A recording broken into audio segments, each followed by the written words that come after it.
Okay, so the chapter that we are going to discuss of history today is new questions and ideas. So, the first, we are going to discuss the story of the Buddha. Now, we all probably know that Siddhartha, also known as Gautama, who was the founder of Buddhism, was born about 2500 years ago. Now, the Buddha belonged to a small Gana. Gana we could call it as, known as Sakya Gana, and was a Kshatriya. Okay. Now, what he did was he meditated for days and attained enlightenment under a peepal tree at Bodh Gaya in Bihar. Now, Buddha taught that life is full of suffering and unhappiness. We all know this, right? Even if we get what we want, we are still not satisfied. We want more. Now, to show you how this is actually true is consider that you get a success in particular exam. Now your family members are too much happy about you. Now, ultimately when you crack this exam, the expectations from your family members also increases, right? And if that expectations increase, that means you are not satisfied. You have to perform really well in the next exam which you give, right? So even if we achieve what we want at the start, but we will not be satisfied after achieving that success, and we even want more in our life, right? The second thing which we are going to talk on is the Upanishads. Now, what are those Upanishads, right? So first we have to understand few things over here.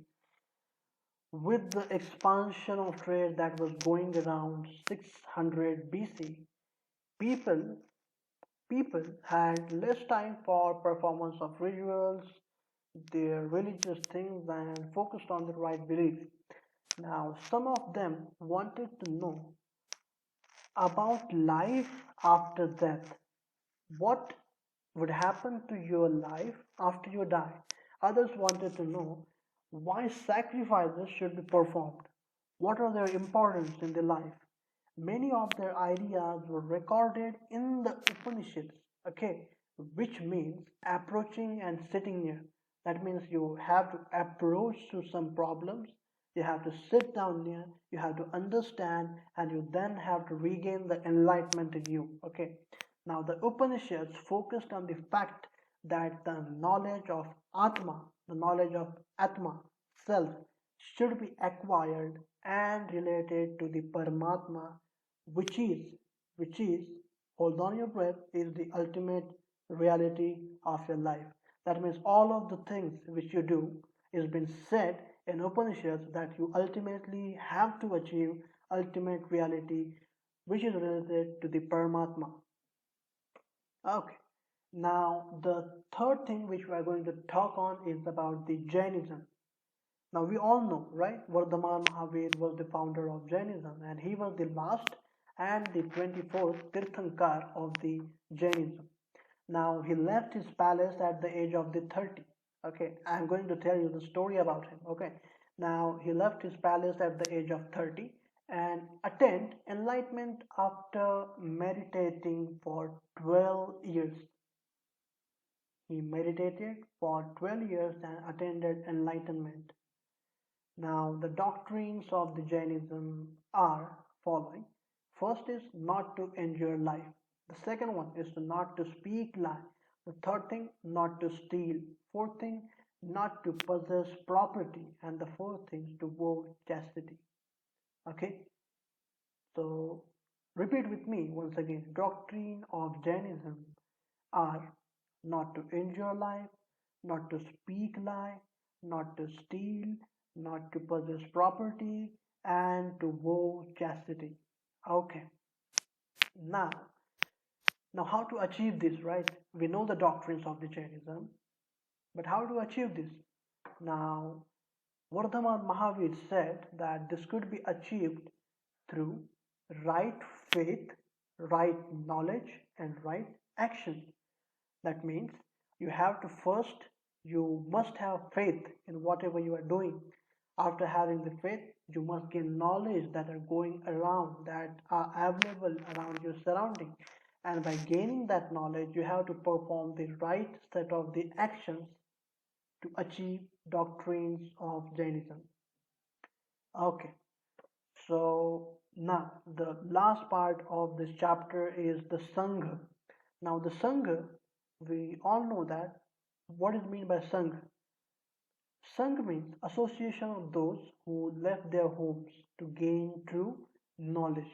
Okay, so the rules made by the Buddhist sangha were written down in a book called as Vinaya Pitaka. Now the members of the Jain sangha, okay, were divided into four categories: bhikkhus, bhikkhunis, shravaks, and shravikas. Okay, bhikkhus means beggar, bhikkhunis, shravaks, and shravikas. The first two were ascetics, while the other two were householders. That means bhikkhus and bhikkhunis were ascetics, and shravaks and shravikas were householders. Now, what we learn from this? Okay, now we have learned that sangha means association who left their homes to gain true knowledge. Now, in sangha, there are two types of sangha which we are focusing now: Buddhist sangha and Jain sangha. Now, the rules made for the Buddhist sangha are were written in the book called as Vinaya Pitaka, and the members of the Jain Pitaka we already have seen are divided into the four categories: bhikkhus, bhikkhunis, shravaks, and shravikas. And the first two were ascetics, and the last two were householders. Okay, so by this we have completed this chapter, and hope you liked this chapter, the various aspects of the life which the famous